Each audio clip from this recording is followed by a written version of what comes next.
Hello, everyone. Welcome back to the channel. This is John from Flippin' Ain't Easy. And today, I just want to talk to you about a few things that one thing that really just came up before the show and I got an answer to. Didn't like the answer, but I'll talk to you guys about it. Before we get started, let's see. We got about 8 people watching, but that's normal. We usually get that built up as we go.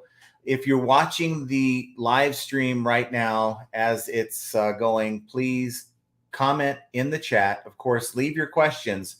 The better the questions, the more questions, the the better the content of this live stream. And it's because of you guys that participate that make this thing work. For those of you guys who are watching after the fact, I mean, thanks for wanting to try to make the show. A lot of you guys will send me a message saying, "Oh, I missed the show," and that's totally fine. Comment down below. Just say something, say hi or whatever. But maybe your questions. Put your questions in there as well. No matter how you're watching this, please do me a favor. All I ask for, the time that I take. I was listing earlier. I stopped my listing, came in here to do this live stream. Hit that like button. That's all I'm asking for. And hopefully we can have a pretty good show today.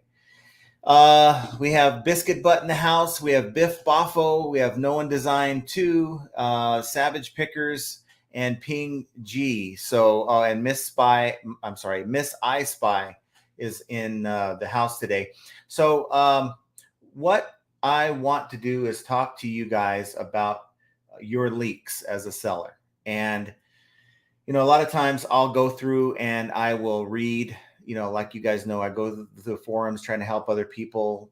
Like when I have downtime, just take time out of my day to do that. And I enjoy doing it. This is kind of why we have this channel. And I come across where people are just doing things that is just not conducive to success on eBay. Let me put it that way. I'll give you an example. There is a person who posted in the eBay seller community that they don't know why, sellers are buying these expensive thermal printers and all this labels and stuff, because they go to the post office and the post office runs their labels for them and they don't have to bother with it. They just give them the address and they sell them a label. And it's like, wait, no. Do you realize you probably could have paid for a thermal laser printer, labels in multiples, and with the money you've probably overspent by now? And now that's an extreme example of how someone could be dealing with leaks in their business. And simply the more money that you either spend or the more money that you allow to kind of get away, like through partial refunds and things like that, it adds up. Okay. And these are leaks. And, you do it one time, it seems innocent. And then you keep doing and repeating the same leak or mistake over and over again. And then you're dealing with, a problem. If you look back over a year, it's like, wow, I could have saved $200, $300, $400, $500 had I done something differently. And, for me, it's a number of things. You see, there's people that say, well, why is it that, I'm buying these items to resell and after fees and shipping, I'm making no money? And to me, the answer is clear. It's because you're not sourcing properly. You're not giving yourself enough room to source to where you can hold a markdown sale, issue coupons to your buyers. You have no room to work with. If I'm into an item for $2, $3, $4, maybe $5 on the highest end, I don't think I ever get into an item for any more than $10. I know before I buy that item that I have X amount of dollars to work with. How many sellers right now watching even know what their margins are? I think that's important, right? I think sometimes we go to the thrift store, we go to the yard sale, we buy all this stuff, right? We get it, we list it, we're so proud of ourselves, and we sell these items, and we don't, at the end of the day, have any idea what our margins are. Now, for those of you who are beginners, the margin is simply this. You pay X amount of dollars for the item. That's your cost, okay? You pay eBay X amount of dollars to list the item, final value fees, whatever eBay fees, promoted listing fees, and the cost to ship the item to the buyer. Okay. You subtract that from what you get from the buyer for making the sale. So let's say I have a $10, an item that cost me $10 between cost of goods, shipping, and eBay fees, and I've sold it for 20. Okay. That's a 50% margin because I'm into that, all expenses paid for $10, and the buyer gave me 20. So that means I pocketed free and clear. Now, we're not talking about taxes. You're going to take your state and federal taxes out of that in your accounting. But I'm just saying your profit right then and there. So, I could tell you I'm operating under a 52 to 55% margin.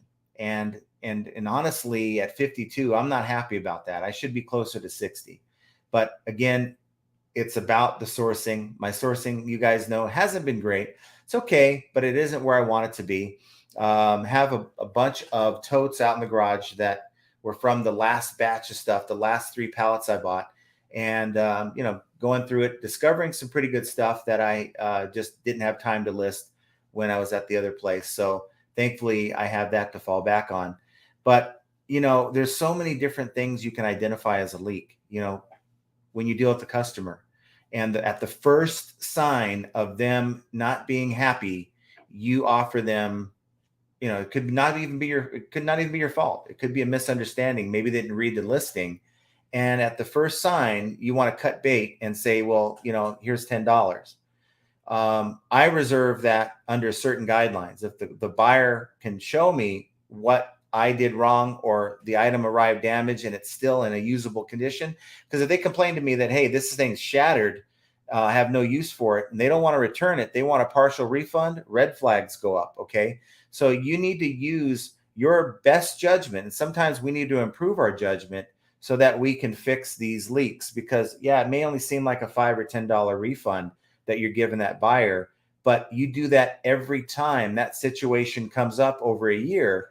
And that's money that you probably would rather have invested back into inventory to resell. And there's lots of leaks. I can go into all of them, but I just think you guys have the idea. And I think a lot of times we watch these videos and we're looking for ways to get better with our business, but we lose sight of our own shortcomings. I think a lot of us think we're better than we are, and myself included. Okay, I could do a lot better on a lot of different fronts, but a lot of us just need to be honest with ourselves. And there's a lot of times, and I think I mentioned this before, where those of you who want feedback on your store will send me an email. I'll take a half an hour, 45 minutes, and I'll come across a lot of different things that I see that needs to change, and I'll send it. And I think I'm offending some of you people because I'm not doing it in a rude way. In fact, I know how to coach and train people. And the way you do it is you give them the positives up front. You give them constructive criticism. You show them things that you can do better and that need to change. And if you were to change this is what you're going to see happen. But I don't get a reply back. It's like they're gone. No, thank you. No, hey, appreciate the time. And it makes me wonder if, they're like, you know what? I asked this guy for help and I'm not changing this. I'm not changing that. I'm not doing anything different, but I'm going to complain about not getting sales. So that's just my thoughts on that. Put, down below or in the chat, your thoughts of some pretty big leaks. But, for me, I think a lot of you and myself, because there's still a few things I need to work on. And I'm not up here preaching to you guys and not trying to make these changes myself. But there's a lot of things that you can do as sellers that will improve your sales. I'm hovering about 10 items a day sell between eBay, Mercari, and my secondary account.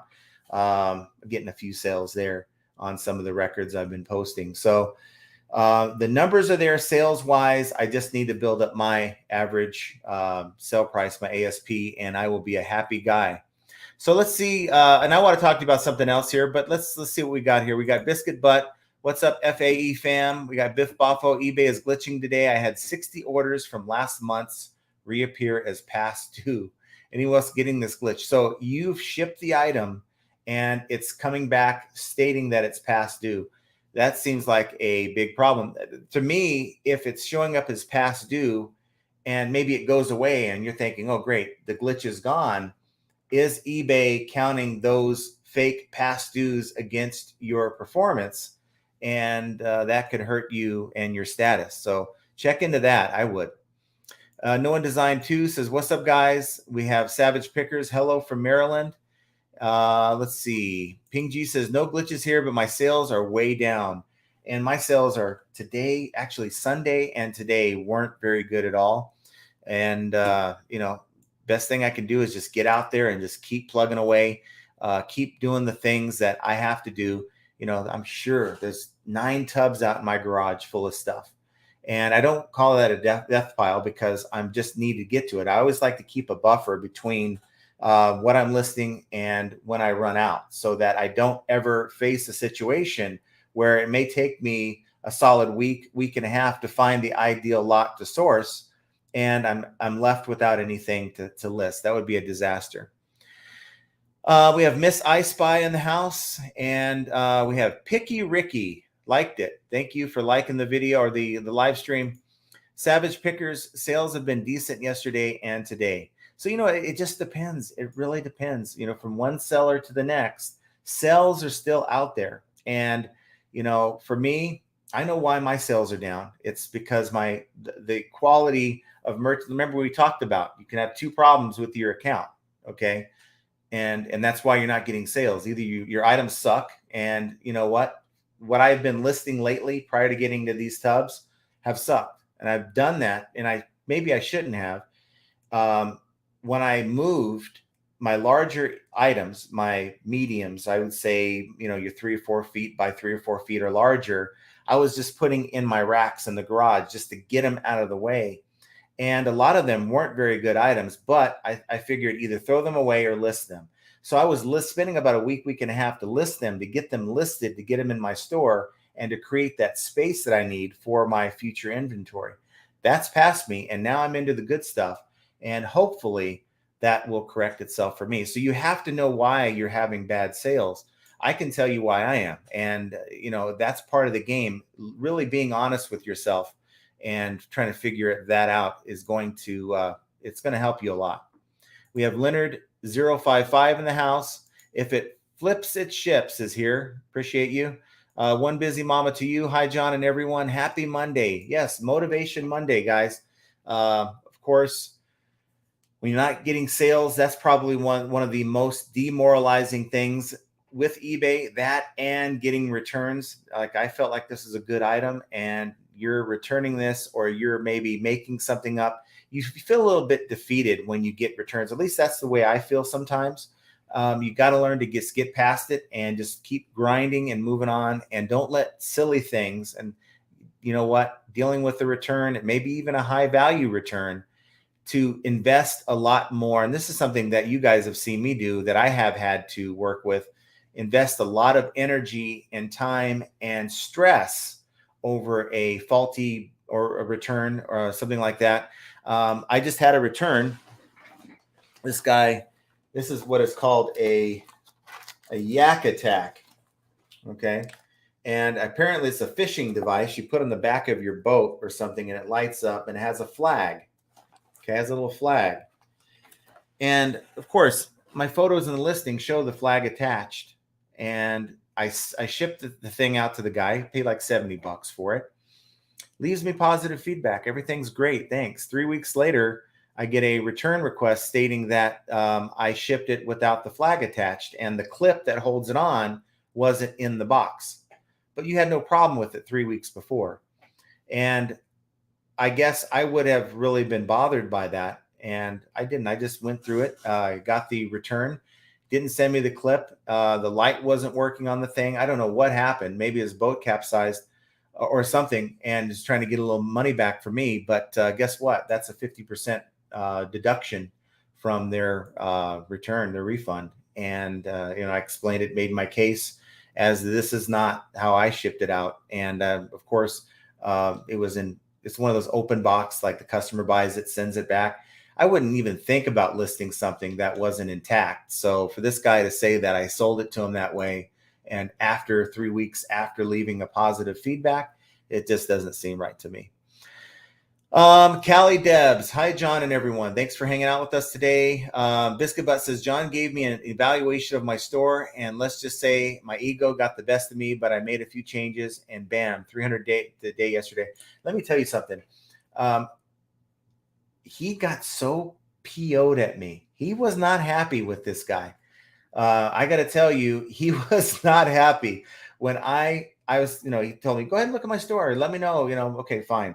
So I go through there, and we have this running joke about his phone. He has one of those Google Pixel phones. I have an iPhone, and he's always, when I talk to him on the phone, he's like at his house and he's always disconnecting, like his phone drops. So the joke has been, man, you need to get a new phone. I don't know what kind of phone you're using, but you need a new phone. So I'm looking at his listings, and his photos have a lot of glare, and they seem like really blurry, like whited out or faded out, if that makes sense. Like his light source is fading out the product. And I told him, I said, as compared to, if I was looking for this item, we're talking like a golf club here. If I was looking for this golf club, there's nothing that would compel me to look at your listing because of the photo. And he wasn't very happy about it. I think he thinks I was joking with him about his phone, even though we joke about it all the time. But he even told me the other day, yeah, make a video and use my store as an example if you want. I'm not going to do that to Archie. He's my friend. So, but a lot of times, and he's a good sport, I use him as an example when we're talking about real life situations. And I think the problem that Archie's dealing with, and we talked about this earlier, he's just starting his own channel. So check him out. He does a lot of cool things where he goes and he buys things locally. He buys things and he flips them, and it's just amazing to me. It's not a skill I have. It's something I'd like to learn. But it's very impressive. And he's doing all these things. And I think sometimes it's easy to sort of just list an item and not even think about it again, or not really go back and look at it. And I think a lot of us have that problem. It's one of our leaks that we're talking about, where we set it and forget it. Like, you guys remember that Ronco thing? That little rotisserie grill. You throw the meat in there and you can walk away and it's done. Okay. Well, eBay's not that simple. I mean, we say flipping ain't easy, and it ain't easy. It isn't like you just set it and forget it and it's going to sell guaranteed within 2 months, and you don't have to do anything but list it. You have to provide that listing with some after listing care, and to get in there and fix problems if you want to succeed, or at least, and you can be successful without ever going back and looking at your listings. But if you want to do better, let me just put it that way.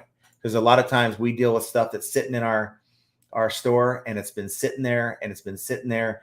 And all we had to do is go back and look at the listing and see, this thing's not even in the right category. I've seen that happen to my own account before. Ed, the Reselling Writer. Hey, John, go check out his channel after this live stream. He put out a pretty good video about the sneaker authentication situation going on with eBay. Picky Ricky says that method also prone to mistakes. Biff Boffo says, I sell about 25 items a day, and doing all of that label printing at the post office would not work. I mean, it doesn't seem to be efficient. Now this sounds like a person that maybe has 1, maybe 2, 3 sales a day. I mean, you can't seriously say, or not even know, that you're getting a discount on eBay and just go to the post office and kind of laughing at everyone else saying, I'm saving myself money because I don't have to buy a label printer and labels.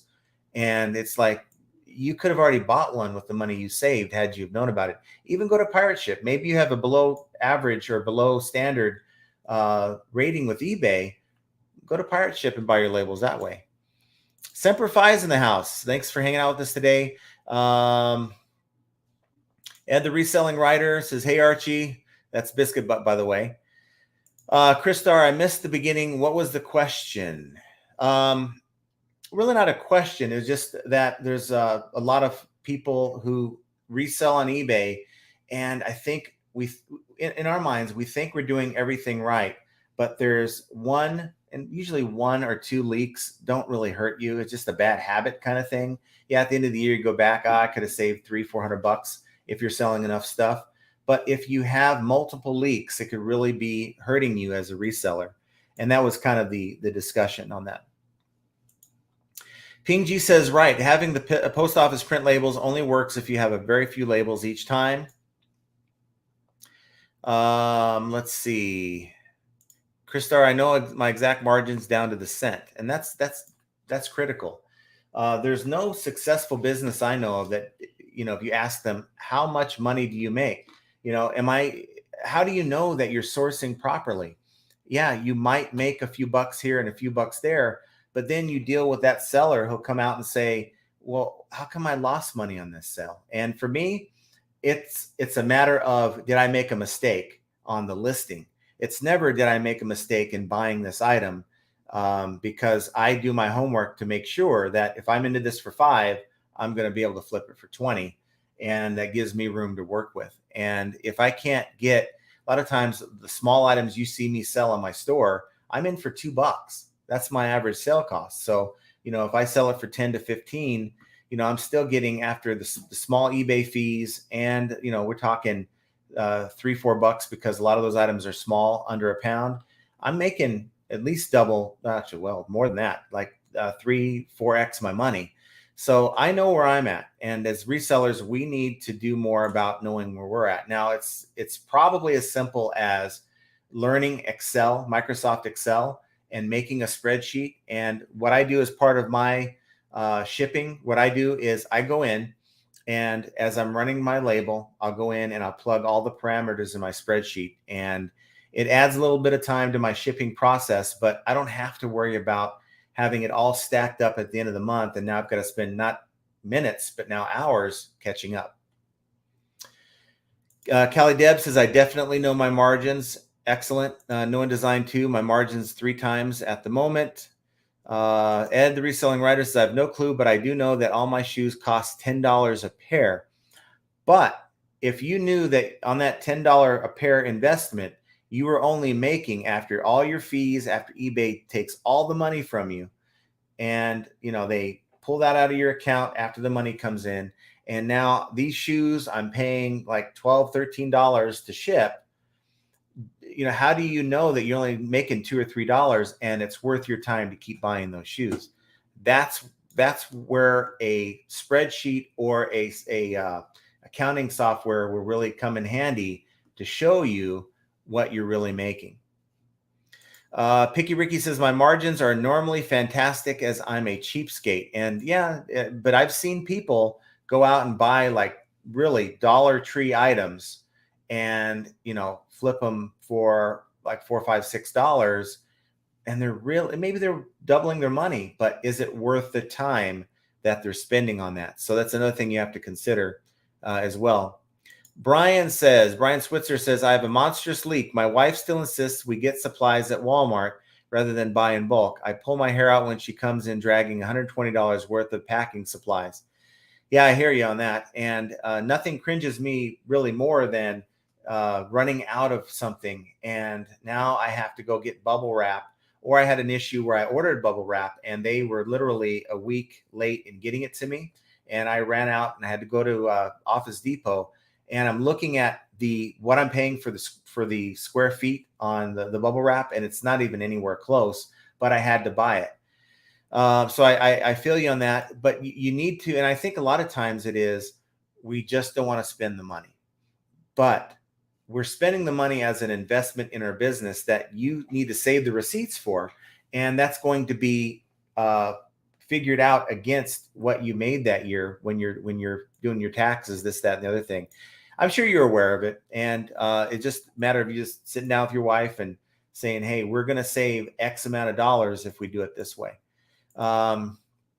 Miss Ice Spice is great. Sourcing is key. I go to a regular weekly auction to get the best deals. Also key is to not get caught up in a bidding war. Exactly. I think a lot of times we're thinking to ourselves, and this has happened to me many times with liquidation. When I first got started, I'm into a pallet for $3,000 and I'm thinking, okay, there's let's say 200 items in this pallet. They're all really good top end electronics in here. And then someone snipes me at the last minute.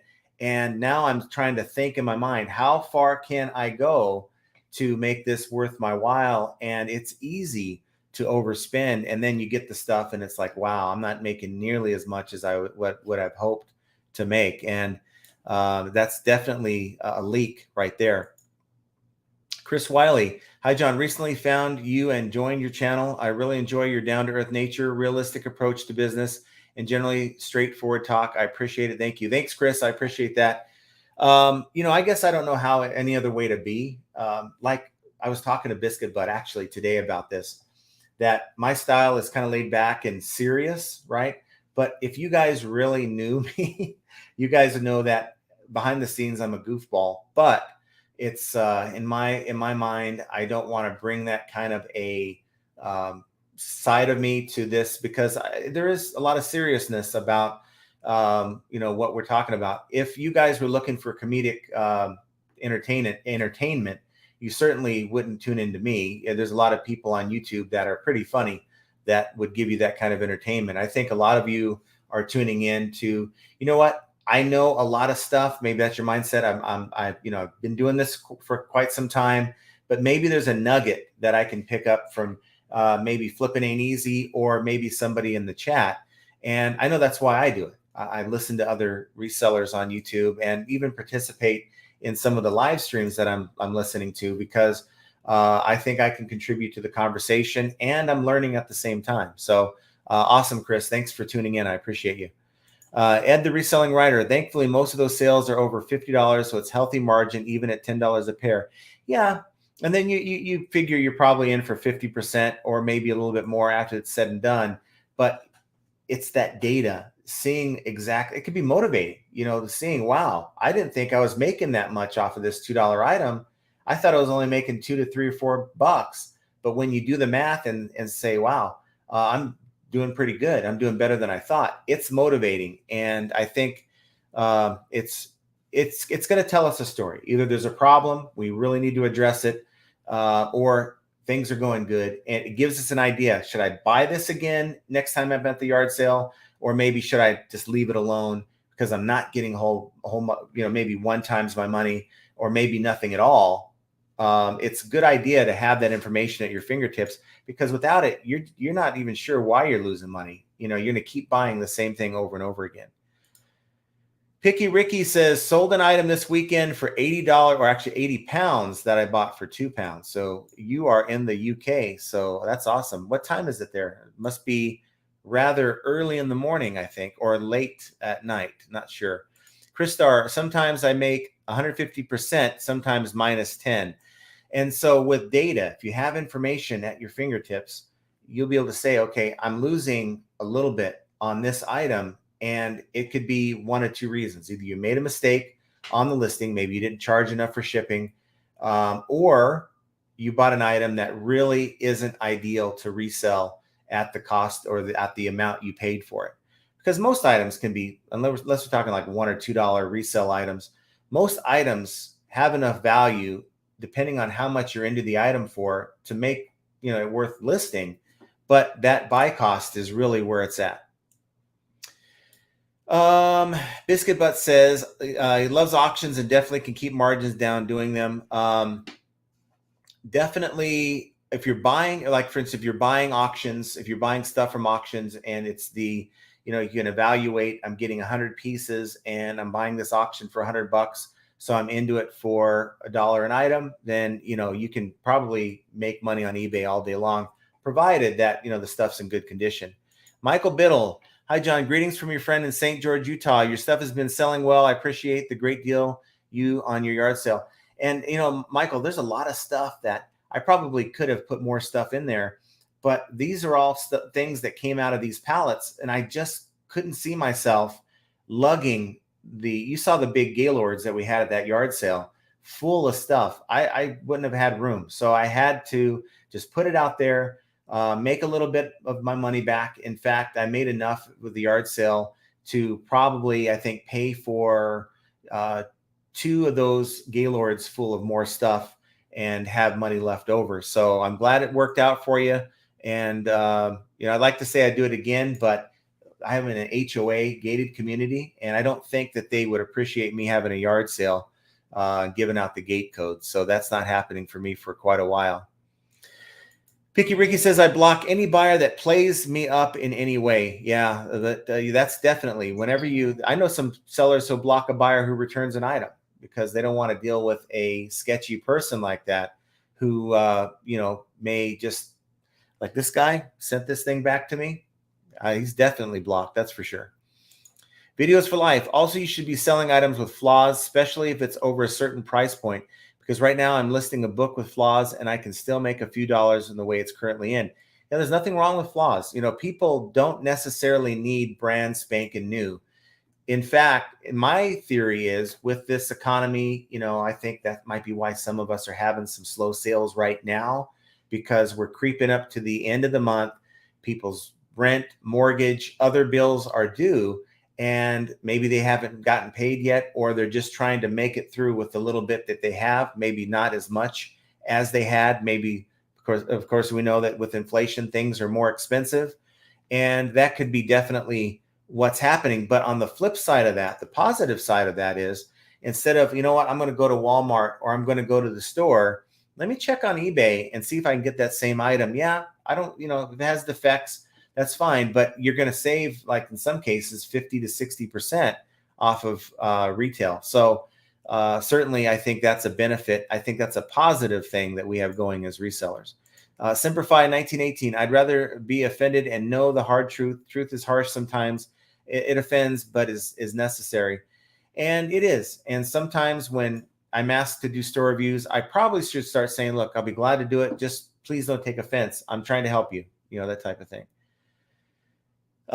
Picky Ricky says, I still have a lot of crap in my store, but I already know that. And I know that too. I have stuff that's like just crap. I'll give you an example. In fact, it's one of the things I wanted to talk to you guys about. And that is, before I came on, it was about maybe an hour ago now, I received an email from eBay, and they removed one of my listings. And the listing was removed under the guise of a safety policy. The email says, your listing was removed, product safety policy, and says, hello, Value Trends, which is my eBay account. We had to remove your listing because it didn't follow our product safety policy. Products that pose health or safety hazard can't be listed on eBay.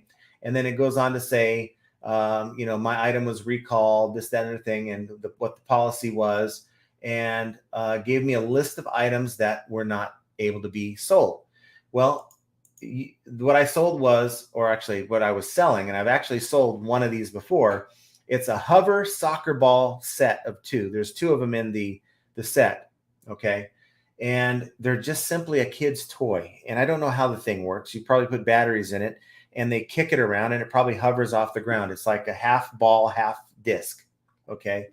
And because it had the word hover in it, they thought it was a hoverboard. So I'm like, okay, wait, there's still people selling this item. So of course I wanted to get the answer. I was killing time anyway. I was in here between the time I was listing and getting on the live stream. So I called them and, we do a random check. They have bots apparently that do a check on keywords.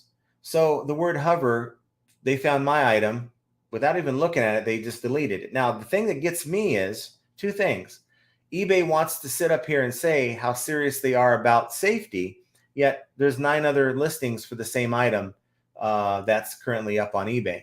And I went further with the rep. I said, now, okay, so that's a mistake, but now you're telling me that you don't allow hoverboards to be sold, but I just typed in the word hover, actually kids hover, because the Hoover products come up if you just type in hover. And look at all these hoverboards that I came across. I said, you could pay me and I'll go through all these listings and remove them for you in a day. I said, the reason why you guys don't do that, you do it a little bit here and a little bit there under the guise of we care about product safety. And that's because all that money, all these listings that you take down is money you can't make. And it's all about the bottom line, the dollar. And that it just, I don't care about that $2 I think it's like a 20-something dollar pair of 2 hoverboards. I don't care about that. It's the principle. It's the let's what do they call it? Virtue signaling, about how we care about product safety, and yet we're going to pick on you, pull your item, and we're going to leave all the real dangerous stuff on eBay because we're making, 10, 15, $20 in fees off each one of those that's sold. So just one of the things I wanted to share with you. And she tells me, well, go ahead and don't relist it, but repost it under a new listing, and don't use the word hover. I said, well, all my competitors are using the word hover, and that's what it is on the packaging. So that's not good advice, I don't think. I'm not even going to bother with it, to be honest with you. But I thought it was really, just nonsensical of them to do such a thing. And we just have a bot that picks one listing here and one listing there. Just didn't make sense to me. Okay, so let's see where we're at here. I kind of lost my place. We'll go here. eBay doesn't seem to back up the sellers anymore. Few buyers know this. I'm letting my items disappear until I'm down to almost nothing. But at the end of the day, I mean, where are you going to put it all on Mercari? And, I made a video about a week ago touting how great Mercari was. I had people saying, what are you, a shill for Mercari? And no, it's just another tool you can use. You should use eBay first. And unless you're giving up reselling online altogether, eBay needs to be a part of that arsenal, in my opinion. And I know that there's a lot of stuff that, like what I just discussed and other things, that really is not seller friendly, but at the end of the day, it's still the best place to sell as far as I'm concerned. Savage Picker says, I need to work on my negotiation skills. A lot of times I take lowball offers to move the item rather than counter back. Hubby says I give away the farm. And so if you go back and you write down every time you take that lowball offer, or what your hubby says is a lowball offer, or what you could have come back with, hey, meet me halfway. So go back in and see, just in your mind, maybe tally how much that dollar amount is that you lost out from that lowball offer to what you would have come back at. Write that number down. And after a year, figure out how much money you would have lost potentially. There's a chance they would not even have come back and, taken your counter offer. But somebody, if it's a good item, somebody is going to buy it. I mean, otherwise, why not just list it at that price and be done with it? And unless you're dealing with a dog item, I don't really take lowball offers like that. I try to work it back up. I had a pair of shoes someone offered me. I have for $22.99 plus shipping. They offered me $5 for. And I'm like, no, I'm not going to take $5. I'll take, I think I came back to them with 15. I said, that's the best I can do. Haven't heard back from them. But you know what? People like that aren't serious. So they're just trying to get something for nothing. And if that item's, I can guarantee you I can list that item for $12, $13, $14, $15 and sell that all day long. Why would I just take $5? And I think that's the easier way of doing it. But sometimes we have to protect our inventory and set a bottom line for ourselves, because the goal is, look, I might be into those shoes for $2 to $3, but I'm certainly not trying to make 2x my profit, or not my profit, but my buy cost. I'm trying to make some more money than that. Let's see. Ed says, my sales are amazing, and that's that I haven't been listing anything in the past week. And it'll happen. Just because you stop listing doesn't mean that you're going to stop making sales, but you're going to see a pattern of traffic. You're going to lose traffic, and basically your sales are still happening because the people that are seeing your item are wanting to buy it, but they're not sending you as much traffic when you're not as active. Callie Deb says, my sales on eBay are down and Posh is up. Okay. Art's in the house. Thanks for hanging out with us today. Miss I Spy. Yep, photos are a big problem for me. Sales average good on weekends. They always seem to do good on weekends normally. I think I had a $600 weekend, and I think normally I do about $1,000, $1,200. So I was way down this last week. Picky Ricky says, that's right, video. It always sell in the end, and some of these rubbish items I paid like 10 cents for. So that's good. I mean, as long as you're tailing your expectations. But the thing is, see, a lot of people, and oh, wow, that could be the mailman. Can you guys hold one moment? I apologize.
Well, hey, thank you. I appreciate what you do, though. Thank you.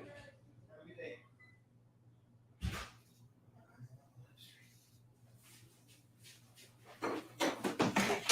So sorry, guys. I hope I have you guys here with me. Awesome. We still have 68 people. I am so sorry. If you guys are watching this after the fact and still with me, I, certainly appreciate it. I had my mail carrier come to the door. And what you guys don't know, I went to the post office last week. I think it was on Friday and said, no, it was a Friday. Yeah, it was Friday. And I said, look, this is not working for me because this carrier is not coming to the door. And when they do come to the door, like I had a return that this return I was showing you guys, this thing was left. I have a long walkway from my driveway to my front door, and they left it by my driveway, not by my front door. I'm like, now these guys are playing games with me because they, I had another return that was delivered on Monday, apparently, but it wasn't in my box until like Thursday. So that's a problem. And of course, went to give her I'm the only one here. Wife's not here. And so I had to give her my bag. And then she's telling me about the report that I made and, why, she hasn't been coming to the house. So I had to give her a couple minutes. So thank you guys. Hopefully I got that situation resolved because I told her, I said, look, I don't have any issue with you. I appreciate what you do. I said, but I just moved here and this is happening and it shouldn't be happening.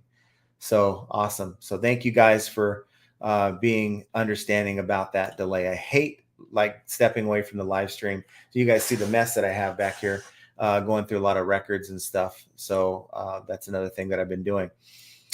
Leonard 055 says, I'm also having shipping problems with USPS not delivering in a timely manner, and eBay says I have to issue refunds. I mean, that's horrible. I had to give $170 refund blind because I didn't have the package, and eBay only gives you like 3 business days. And I'm like, well, this guy, seemed legit. He sent me a photo of saying, hey, this is the wrong model number. Totally my mistake on the listing. And I just had to take his word for it. And you know what? He was 100% right. It was definitely my problem. And I gave him a refund. But I mean, this guy, and this is after eBay says that it was delivered. So I just in my mind wrote off $170 as just, you guys hate to hear this, as the cost of doing business. And thankfully, what the postal carrier just told me is they forgot to put the key in my box. Okay, so where was the package this whole time? So it just, It's just kind of shady. It's like, it boils down to one thing: communication. They want to do their job. You know, like she said, they don't want to come knocking on the door. So she asked me, can I leave my packages outside? I suppose I could, but you know, I don't want porch pirates to come and go, oh, look, you know, we got, you know, a windfall today. So I don't know. Hopefully it resolves itself though.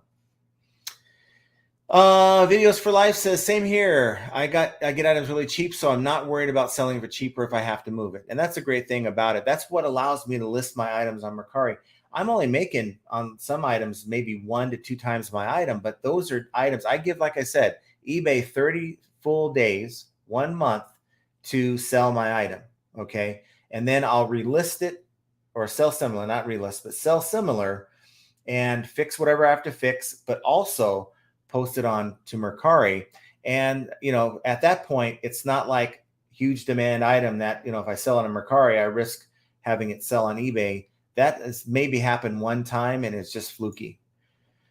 No One Designed says potato phone. I guess that's Archie's phone. I guess, I don't know. It's the Google whatever phone.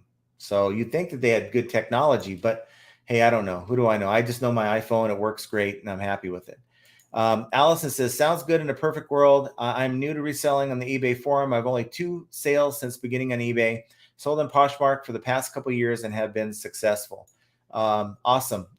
Keep, you know, things are going to seem tough at first when you first start. Just keep your nose to the grind and learn, be a sponge and keep learning by channels like this, other good channels that are out there as well. Ed says, John, have you ever gotten in trouble for withholding the return shipping amount when a buyer opens a false INAD?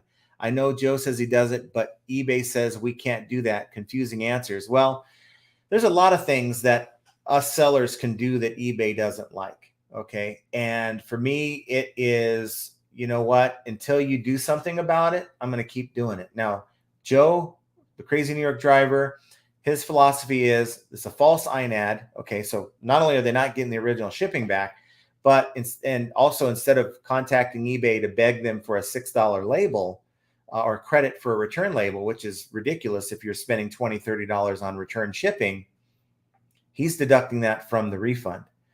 And I guess, you know, ultimately it's going to come back to him. If it's a problem, someone complains and eBay sees that as a problem, quite possibly, you know, they could send him a message and saying, you can't do this anymore. But technically per eBay rules, you're not supposed to deduct for the cost of the return label with the refund tool. That's only reserved for times where they send you something different, missing accessories, missing packaging, that type of thing. And that's kind of what I follow. I just absorb the cost of that return label. Remember, in your eBay invoices, that amount for that return label is included in that as part of your eBay fees at the end of the year. So again, it's just a write-off. And you know, Ping G says, Leonard 055, are you using a scan sheet? I don't use a scan sheet. I gave her a big Santa bag. I felt bad about it, kind of. But she was telling me that they haven't shown up because they haven't been receiving the sheets. So not so much from my end. I guess they're supposed to be receiving a sheet from their end. And I never had a problem with my other address. So that's an internal issue. That's not my issue. I can't fix that. But I know a lot of times they'll ask you, do you have a sheet I can scan? Because the mentality is being late. It's just being lazy. You know, they could scan each package. They should scan each package. That's their job, but they'd rather scan a sheet, and that's easier for them to scan, but you're not really scanning the package. So I've never had a situation where they refused to take these items from me because I didn't have a sheet. But I've had some that kind of looked at me sideways because I didn't have one. Allison's coming from Ontario, Canada. Awesome. Captain Photon, good to see you. Thanks, Captain. Appreciate you hanging out with us today. Picky Ricky says, well, I set about 10% of the values of my store each month. I'm at $17,000 value. So I tend to sell about $1,500 a month right now. It's all about bringing that overall value up for me now as I grow. And that's exactly in my philosophy. There's channels that'll say, if you're not listing X amount, then you're kind of falling off. But what does X amount mean? I mean, at the end of the day, eBay doesn't pay us or send money to our bank account based on how many items we listed. They send it to us based on how much we've made on each sale. And I think sometimes we think, oh, I listed 5 today, I'm doing great. But the 5 you listed is only like $50 in value. And then you wonder, why am I only making $40, $50 a day in sales, but you're only giving back that much to eBay? So you really need to add more value. If you're trying to make 500 a day, like on my own advice here, I need to start cranking out, $750, $800 to $1,000 in value in my store. And if you have smaller ticket items, it's going to be a lot more listings to make that happen. So I think I'm at about 350 today. So as soon as I get done here, I need to work and get more value added to my store. PNG says, but if a buyer states not as described, the seller pays for return shipping. Yes, they do. But there's a lot of times that a buyer will say not as described because they know that if they don't, they are on the hook for that return label. And they won't even reach out to you and say, hey, I got this item, there's a problem. They won't necessarily even give you photos of here's what's happened with this item. They'll just open the return case, item not as described. Maybe it's a remorse return, but guess what? They're not on the hook anymore for the cost of that return shipping.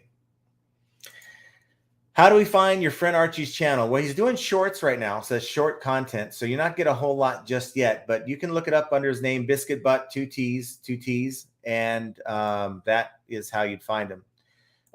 Mindy Murata says Motivation Monday. Yeah, it's one of those things where we talk about like little things like leaks and things like that, and those seem to be negative.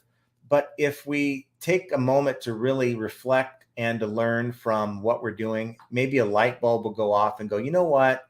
He's right. I keep doing whatever, right? Maybe instead of doing 12 photos, I'm only doing 2. When my competition is using 6 or 7, maybe I need to take some zooms into my listing. Maybe my listing isn't where it needs to be. Maybe my titles suck. And by the way, I'm going to come out. I talk about the videos I want to make, but I'm going to be coming out very soon. I'm going to make more in depth on a lot of these things, like titles, and maybe talking about photos, and maybe talking about other specific things, because I come in over here and I gloss over a lot of things and I really don't go into detail. And I think that's helpful to some people. So happy Motivation Monday. Hopefully these videos will get you motivated, maybe while you work, listening. And that's kind of the whole intent. So I like to do these lives on Monday. And lately I've been trying to end the week with a good live on Friday. Biscuit Butt says, I got butthurt because my buddy took 2 years to finally do an evaluation on my store. Sorry, man. I didn't know if you wanted me to, and you gave me the okay, and I went in and did it. Chris Starr says, you need to have a buyer contract at the bottom of your listing, Ed, the reseller writer. Okay. So I'm getting into these sidebars. So I'm sorry for that. 3D Precision Scanning. Hello. Love your channel. Thanks for hanging out with us. I appreciate that. It's because of viewers like you that come and hang out and spend the time just to watch or maybe even participate. Drop a little hi. Thanks for making the videos. That really motivates me to make more videos. So thank you for doing that. Let's see if I can get to some questions here. We have Leonard 055. I've had packages taken 3 to 4 weeks. USPS tracking says it's in transit, but it doesn't track for days or weeks. Sellers open have not received, and eBay holds my funds until they give the buyer their refund. And it's just part of the game. Unfortunately, you have to play it. And especially when you are new or you have a different volume of sales, eBay will put a flag on your account and hold your money until that item is delivered. Whereas for me, I'll sell that item today, and that money will be in my available balance tomorrow. And I'm not even shipping it till tomorrow. Guillermo Beira says, hello, John. I just want to say that you are a true inspiration to all of us here. No other channel speaks the truth like you do. You're my hero. Thanks. I mean, there's real heroes in this world, firefighters, police, nurses, people like that. Some guy that's just doing the grind like you're doing the grind, just trying to make ends meet. I appreciate that. I'm just like you. I'm no, it's funny. Like Ed said, hey, I think I'd freak out if I saw you. And that would kind of bother me because this whole channel is not about me trying to be something I'm not. I'm not a movie star. I'm just someone that's just trying to build a community, like-minded people who, have a lot to share with me and maybe have a lot to learn as well. So thanks for that. I appreciate the kind words. 3D Precision Scanning says the best for shipping labels using a label writer, 4XL, worth the investment, less headaches. I did buy the Dymo when I first started full-time back in 2019. Went to Costco, got the whole package, and literally within a month, the thing like pooped out on me.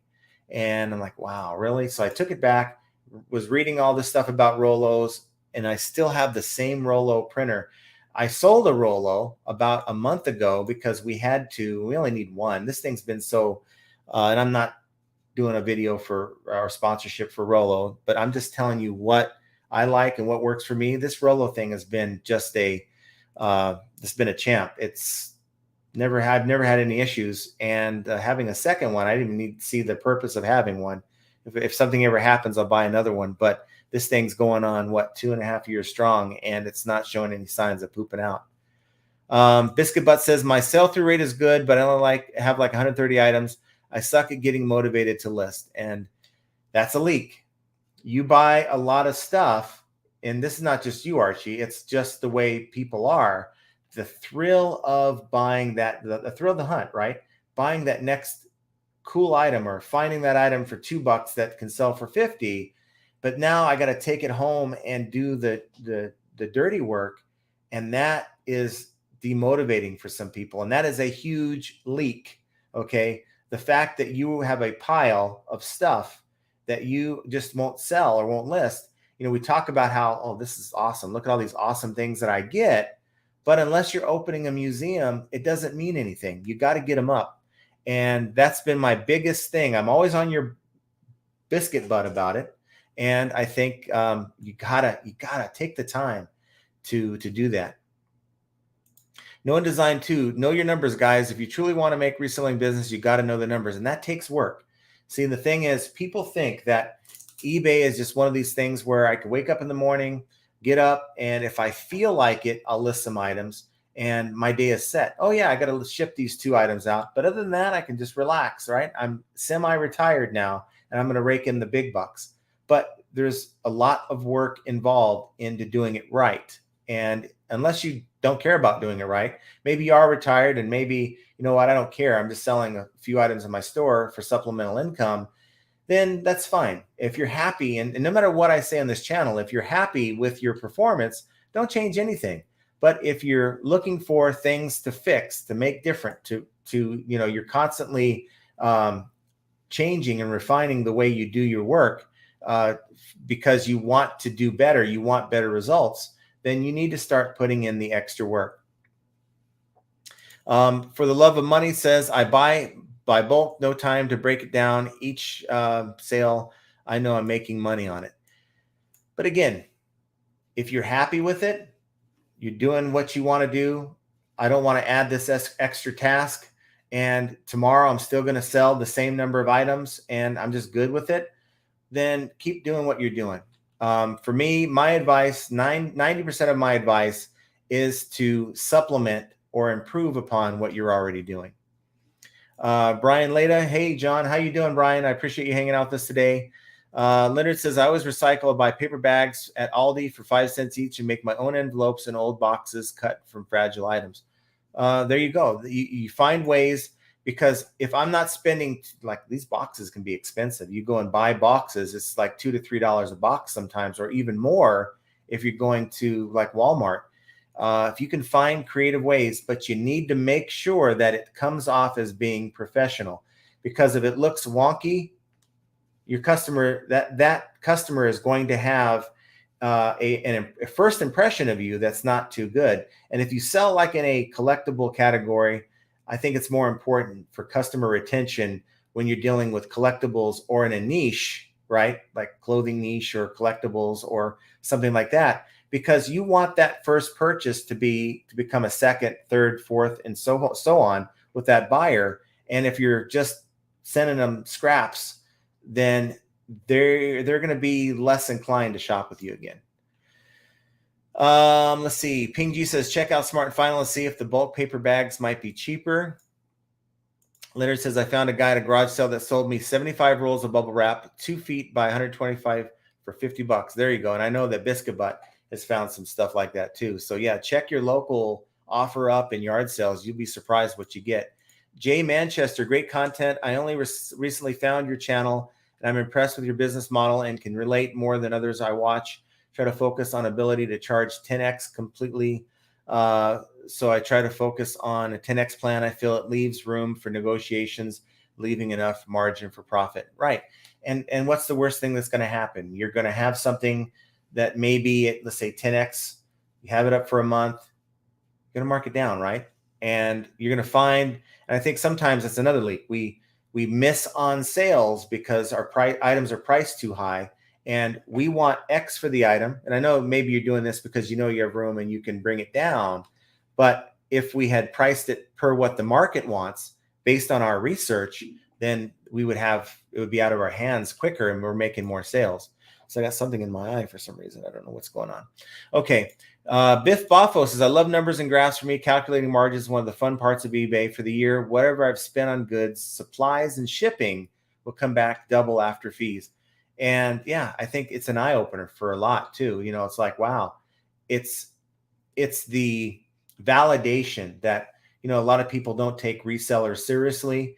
And, you know, if you come back and say, well, you know, there's a lot of money to be made in reselling if you do it right. Did you know I made profit 2,000, 3,000, 5,000 last year? Well, not last year, but last month. Or maybe you're a part-time seller and last year, maybe you're paying for a vacation. You can maybe, you know, get people who just are ignorant, and that's what it is. It's not being stupid, but it's being, you know, they didn't know, and they had an impression about resellers that maybe wasn't fact-based, and you can show them, look at this spreadsheet. I don't, you know, need this other job because I'm making more or just as much at home. Christina says, hey, John, summer sales are not as bad as I anticipated. They're bad for me to start. June and July were not very good. My main store, I made right around $20,000. Well, that's in sales, okay, for my last 90 days, which I don't like that. I'm usually over 30,000 for a 90-day period. And so I'm really down, but I'm looking back at the last 30 days. And if it wasn't for the good month of August that I had, would be even worse than that. So it was left more to be desired. Let me put it that way. Ed says, I sell many shoes with flaws and I do price them competitively and making great money from it. Do show every single flaw in them, and some people don't mind as long as you're honest. Yeah, that's all that matters. But the worst thing is dealing with someone that wouldn't have minded, but you didn't say anything to them. Now that they're, you know, they would have accepted it from the beginning. Now they're mad at you because they didn't. And as you pointed out in your video, if you don't point out your flaws, like with shoes, and you send them in to authentication, they'll come back with, I don't even know the reason, item not as described, or they'll come back with some reason to cancel the sale because it's not in the condition that they were hoping it was. Thrift Gorilla says, how you liking the new home? You get all set up and sorted. So I got most of it set up. So I didn't get the TVs. Like I have a TV flat screen in my room, flat screen in my living room. Didn't get all that up until like a couple days ago. We still have a few things to put away at the house. I'm kind of in my work area, in my garage. I have it set up exactly the way I had planned out. And I'm more productive because of that. Just having the shipping station, having a makeshift photo booth, and because I have a background removal tool, I don't need to have a fancy photo booth. And having it all like there in its own separate area, having all my racks set up, it's definitely 100% better. But as I mentioned, I kind of use the spare racks in there as sort of storage units. So I had to go through and I'm making room. I'm almost to where I need to be. It's just such a cluttered mess. And that's my fault because of how I initially set it up. but wanting to show you guys at some point, but it's just not where I want it to be for the video, if that makes sense.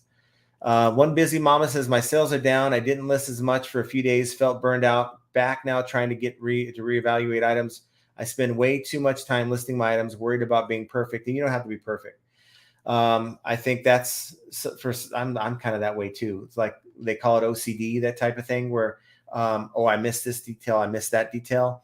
You know what, for me, and I've had to do this, just get it up, make the best listing you can, and then come back later and edit your listing. I mean, I've sold many listings where it wasn't up to my standard and I didn't have it formatted the way I wanted to have it formatted. And guess what? A few hours later, the thing sold. And that's one thing I didn't have to go back and mess with. And I got the listing up quickly. So Prosser Independent Trading Company says, hi, all, sorry late in. Well, thank you for being here. I appreciate that. Really, really awesome. Picky Ricky, the ones that must be perfect are the ones you have multiples of items you always keep in stock. Yeah, it's good to spend a little extra time on listings like that. But, you know, for me, look, I think sometimes we think, oh, this channel says I should be getting 10 to 20 done in an hour. And you kind of want to live up to that. But you know what? Some of these sellers on these channels aren't selling electronics.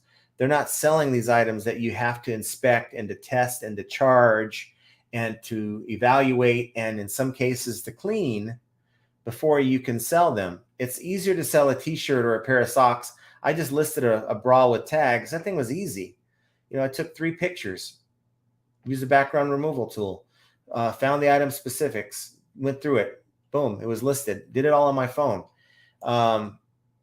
It's not hard. Listing isn't hard, but I think sometimes we get caught up into someone else's standards and we think of ourselves as maybe a failure, or, you know, we just kind of beat ourselves up. And that's definitely not it. Stop looking in terms of how many you're listing. Think of it as a value. Talk about value, but let's set a window. Look, I want to list from 2 o'clock to 6 o'clock, and I'm going to focus, take all the distractions out of the way, and just focus on listing as many as I can within that time period. And that's a more productive way to go about it as far as I'm concerned. B says there is no consistency, exactly what you're saying, and you got to be consistent. You got to, because the algorithm will punish you. That's why if you're going to take a couple days off, look, I got to get away from eBay for 2 to 3 days. Plan that. Make a bunch of drafts, and when you get up in the morning, when you're in that resort or you're on the beach, get your phone out. You're going to look at Facebook or Instagram anyway, right? Go on to eBay and just launch those items. It'll take you literally a minute per item, if that, to launch them, and you can enjoy your pina colada and, you know, relax the rest of the day. And the word is disingenuous. So yes, disingenuous is definitely the word for eBay. That's for sure. And eBay taking down hoverboards, but they're not taking them all down. They can easily do a search. I did a search. I found hundreds of them.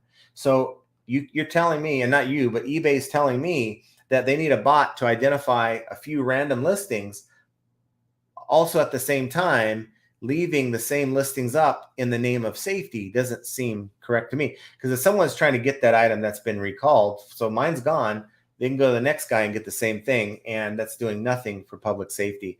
Like I told her, pay me a few $100. I'll go through a bunch of these listings right now. You give me the tool to do it. I'll delete all these listings that violate your policy. And all you need to do is have someone in that call center get off the phone, because they're not being helpful anyway in most cases, and do just that. Go and look for these items, show them how to search, and delete these listings. Don't just come and randomly select listings that have a random word hover, and that item wasn't even violating your listing policy or your safety policy. So your answer is, I need to not use that word? No, that's not right. Let's see. Picky Ricky blocked a lowballer today. He offered me $350 for a 15-pound item, and that's as in pound, as in currency. You know, I would have probably come back with, figured out what would you'd be comfortable selling it with. Maybe 11, 12 bucks. I mean, blocking it's the same thing as them not coming back and saying, okay, I'll take 12. So I would have done that. But, you know, I think sometimes there's a satisfaction in just blocking someone who's going to lowball you like that. I get it. No one design says my numbers on any given category. I resell in health and beauty, cost of goods 78 cents per item, selling price $12.98, $4.99 shipping, 10% markdown sale, 7% promoted, 5% public coupon, 12% final value fee, and then $8.09, 64% margin. And yeah, I mean, it doesn't have to get that complicated, but yeah, just know what am I into the item for? What are all my costs? And then what did I end up making after I deduct that? Let's see. These are all small ticket items I sell all day long. It's what the true bread and butter looks like.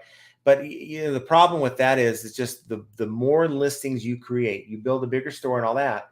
But personally, for me, I would rather have a $100 item, $150 item, and get that sold, like the Sony earbuds I just listed earlier today. Get that sold, and it's one item to track, one item to ship, really one customer to deal with. And rather than, I'm going to spend 20, 30 extra minutes shipping all those items. But you know what? Not knocking it. It works for you, and keep doing what you do. That's for sure. I'm never going to come out here and say my way is the only way. That's not something you're going to hear from me. I do support all kinds of resellers. And when I do store reviews, that's not anything I say you should change is, the $10, $15, $20 items, because, there's a lot of information when I'm doing these store reviews that I don't even know. Don't know your buy costs, don't know your account health or anything like that. So keep doing what you're doing if it works out for you. Thoughts of eBay buying TCG Player. And I think that's a card grading service, if I'm not mistaken. I just don't know a whole lot about it. But to me, it's like this. They're spending money.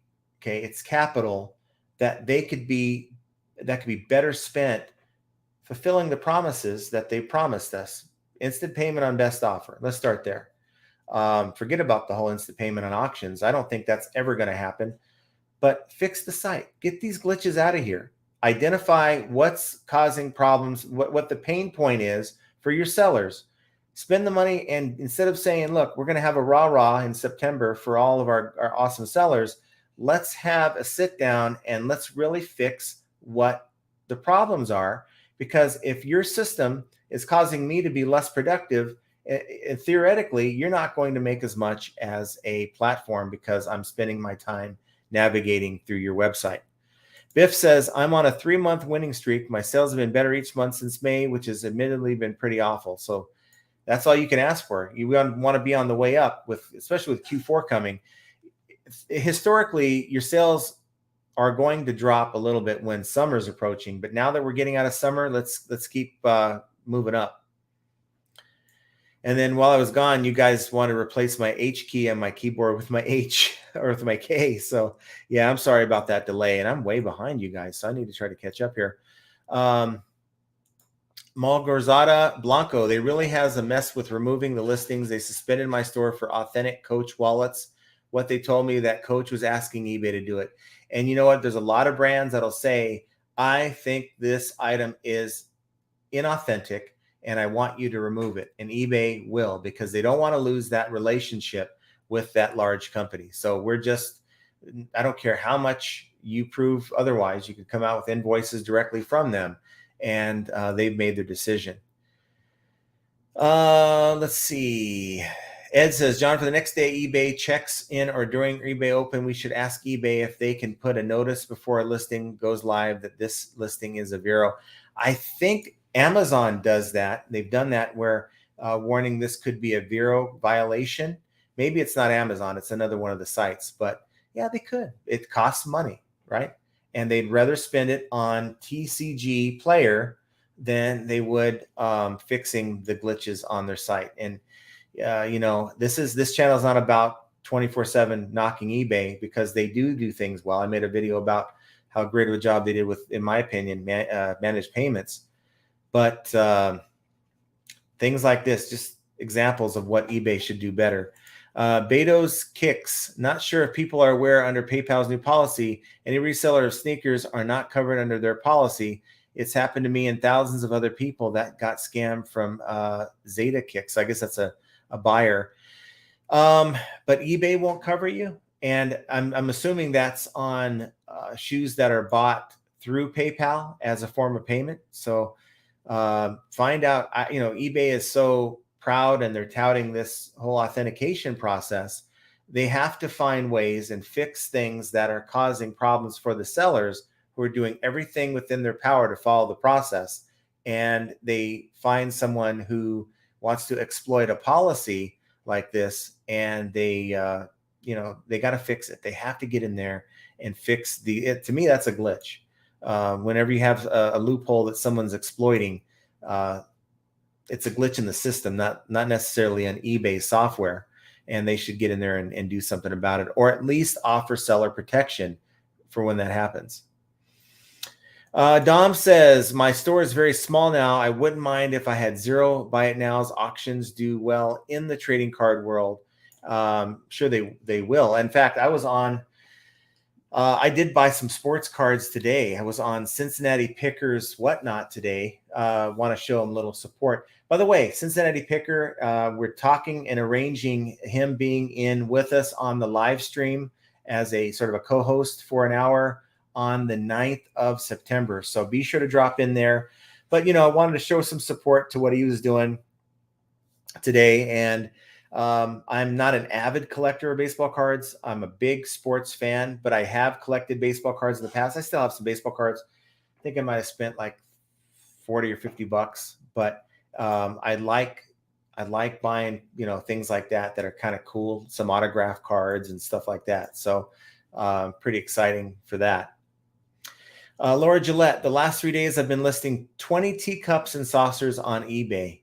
And wow, I think I have one item that was a pretty cool looking teacup and saucer, but just the idea of listing those, when I was listing it, I almost didn't list it because I just had a feeling that, if I list items like this, the more glass items I list or ceramic items I list, the more problems that could arise. So hopefully all those items show up in this case, 2 pieces since it's a set. Thrift Gorilla says, eBay starting to crack down on some remorse purchases. If you don't first contact the seller before opening return, you'll get warned and then suspended. I hope that's the case. I really do. I hope that's not just eBay giving lip service. I hope they actually follow through with that. Let's see. What else do we have here? Proster says, hey, you may be across the pond in eBay. There's a little bit different from here in UK, but your advice is valuable. Yeah. Hey, I love my UK followers. I think that you're exactly right. The platforms are just the same. There's a lot of times I'll find an item that I want to piggyback off of sell some similar listing, and I'll find it's in UK and I can't do it. It's wanting me to sign in. So you guys have the same issues that we do. Same platform as far as I'm concerned. Let's see. Deportes en el recuerdo. Hopefully I said that right. John, we need to unite with the eBay reseller that have a YouTube channel and their followers and set up a day where we all take down all of our items from eBay for one day to show eBay how important sellers are, and we deserve respect just for one day. What do you think? I think in theory, it's awesome. It's an awesome way to send the message, but it's not practical. You're going to have people with the mentality, well, hey, more buyers for me. There's people that aren't unhappy with eBay. There's people that are fine the way it is. And for me, is eBay serious? Are they serious about changing the things that we, bring to them?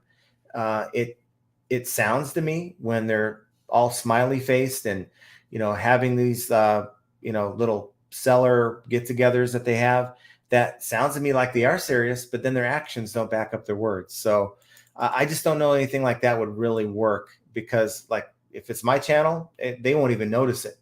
If it's someone like, let's say, Harry Tornado, 300 some odd thousand subs, maybe that'll get their attention.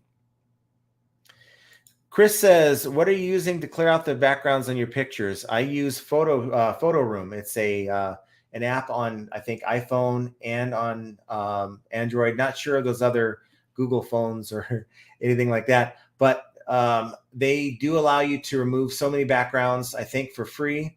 And then they charge you, I think I pay $60 a year. But to me, I can just do them all in a batch. And it 1 out of every 10, I have to go and touch up. Otherwise, it's pretty good. Joe and Wale says, quick question on the new listing template. I have 2 sell accounts. One is the new really bad bubble listing template. Other is the old listing template. How can I opt out of the new listing template? I know on one of my accounts, you go up to the top of the 3 dots and you go and you go back to the lister, the old lister. But now I can't even do that.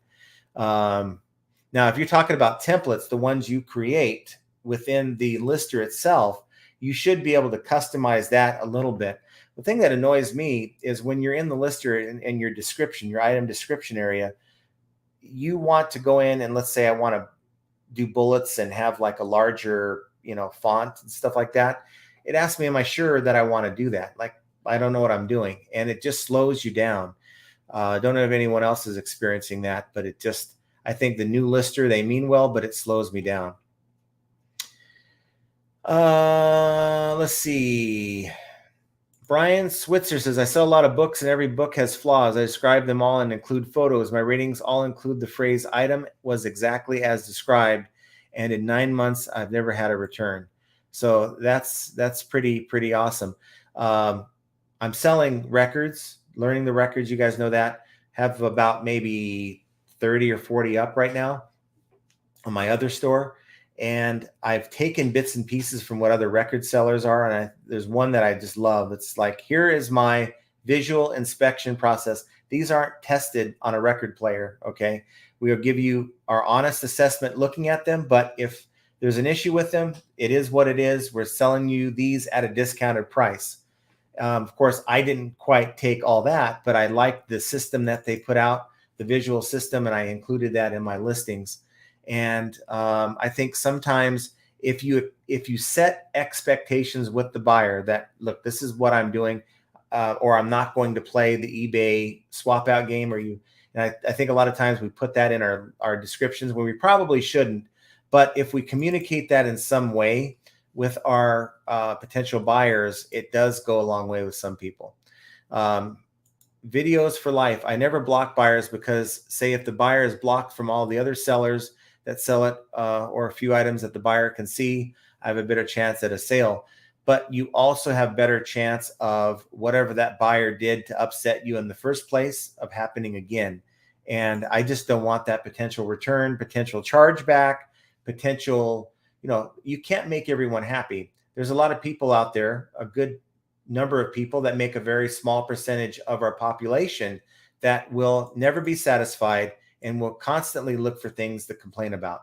And if there's any red flag or hint that that's the person I'm dealing with, it's block city. Time to have a block party. Piggy Ricky says there's too many scammers out there, though. Video, it's about getting them away from your store. Someone else can have that business. That's as far as I'm concerned. Let's see. Ed says, I hate the new lister. Really wish they would have stayed with the old one. Again, making changes before Q4 messes everything up. But give us the option. Now, you've had it running, those listers running simultaneously. Just let them run simultaneously. Let us choose. Because there's times I go back and forth. Because that new lister allows you to use video. There's times I want to use video. I'll go in and list that item with video. But it doesn't mean I like the lister. It's just because you've made that the only lister I can upload video on. Spencer Premier, I want to know how to get more views on my eBay items. I usually only get 10 to 15 views. I'm selling things I pick up at garage sales, keyboards, video games, etc. So Spencer, there's a number of factors that are involved there. Number one, does your item suck or does it not? And you can tell by when you're looking at that item at the yard sale, does that item have multiple comps within the last 90 days? So how do you find that out? You go to your solds on eBay and you just go through and you're looking only for items in the same condition. You're not looking for a special edition model that you don't have. You're not looking for brand new. You're weeding those out. You're only looking at, let's say in this case, used. So how many used keyboards of this model sold in the last 90 days? And you do that for every item before you pick it up. That way you have an idea of if it's going to sell or if it's going to be a fast mover. A lot of comps means it's going to be a fast mover. Fewer comps means you're going to have to sit on it for a while. And that ties in directly with your traffic, because if you have a good item in demand, you're going to get more people looking at that item, and it's going to cause more traffic to your store. The other side of that coin is your listings. Is your title good? I mean, there's times that people put authentic or new or vintage at the beginning of their title. And again, it may very well be all those things. And you very well may want the customer or the buyer to know that it's all those things, but that's not necessarily in all cases what they're looking for to find that item. And the closer your title is to what they're typing in search, the better chance of success. How is your photos? Is are you filling in the item specifics? Is your price even reasonable? Maybe you're wanting more for that item than the market's willing to give you. Check your traffic report. The views are great. It's like we talked about the last live stream and the live stream before that. You have a store. Someone walks in your store. They look over to the counter with keyboards on it. Okay, that's an impression. Now they stop. They go over and pick the keyboard up and look at it. That's a page view, and then they put it down. So I want to know, I mean, how are your impressions? Are they even looking over at the keyboards that you have? Is it coming up in search? And if it's coming up in search, are they even bothering to click on it? If they're not, which is a page view, that tells me there's something about the listing that's not attractive to that buyer, and you need to fix that. Yes, I go to sold, usually make sure there's been at least 5. So if you're sourcing properly, then there's something going on with your listing. And you're welcome to email me, flippingainteasy2020@gmail.com, and I'm glad to look at it. May take a day or two, but I'll try to get to it. eBay, Ed the reselling writer says, I messaged eBay asking if we could switch back to the old lister, and they said no and have no intentions of bringing it. But they're not going to, because it's about putting lipstick on the pig to make their site look better. And it's going to, in their mind, because remember, a lot of these people who make the changes or make the decision to make the changes are not resellers themselves. Okay. So it looks pretty, but it's not functional, or it's functional too, but not as functional as the old one. Let's see. Do me a favor, guys, hit the like button, pick up some FAE merch. Got the link down below, like this hat here, Flippin' Ain't Easy. Got a shirt like it. Generous. We got women's shirts, men's shirts. We got bags, all kinds of stuff. Thanks, No One Design, too. I appreciate that. I failed to mention that because I really don't want to make it seem like I'm here to sell stuff. You're not here to buy my program, or you're not here to to join my Facebook group or Discogs, even though Discord. But I may do a Facebook group in the future. That's not going to cost anything. But, for me, it's, look, I'm going to give you my best every time I make a video. I'm not going to try to charge you later. But, of course, you can watch all the videos you want. You're not going to get this for free. You have to go on to the link down below and grab yourself one. And they come in different colors. It's all pretty cool. You can customize them however you want. So that definitely helps the channel. So thanks again for bringing that up. Dom says TCG Player is basically an eBay just for cards. It was their largest competitor. They spent $295 million on it. Would rather them invest that money in the eBay site too. So they bought that site, to me, more to wipe out the competition than anything else, and because they're doing well on eBay selling the cards. I know that for a fact. Tectonic, I haven't got a negative review yet, but I do. But do you know if it hurts your metrics or just looks bad? Also, I can't find your video on how to remove them yourself. So you really can't remove them yourself. You can, and I have a video that I made, go back like 3-4 weeks ago, and there should be something on there. I'm one of the ones where I made a funny face. But you can go in and request for it to be removed. And it's at that point, you actually want to make as strong of a case as to why this should not be allowed, not just because you didn't like it.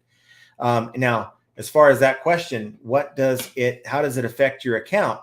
Good question. I asked that a year ago at one of these seller check-ins, and they told me it was a great question. And then she received a text, looked down and said, can't answer that. Have someone reach out with that answer. And that never happened because it's built in part of the algorithm.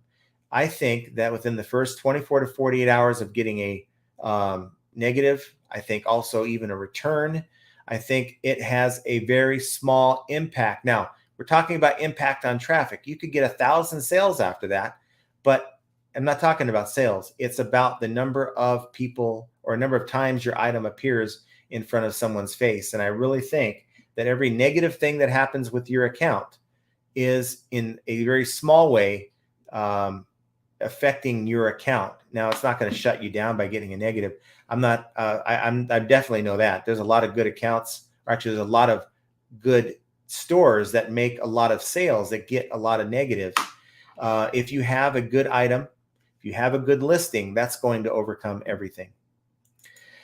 So guys, we spent a good hour and a half on this one, and I just want to thank you guys for taking the time to participate in this live stream. You guys make this happen. Like I said, I would have been done an hour ago if I just had the stuff I wanted to talk about, but it's the content and the questions you guys bring that make it possible.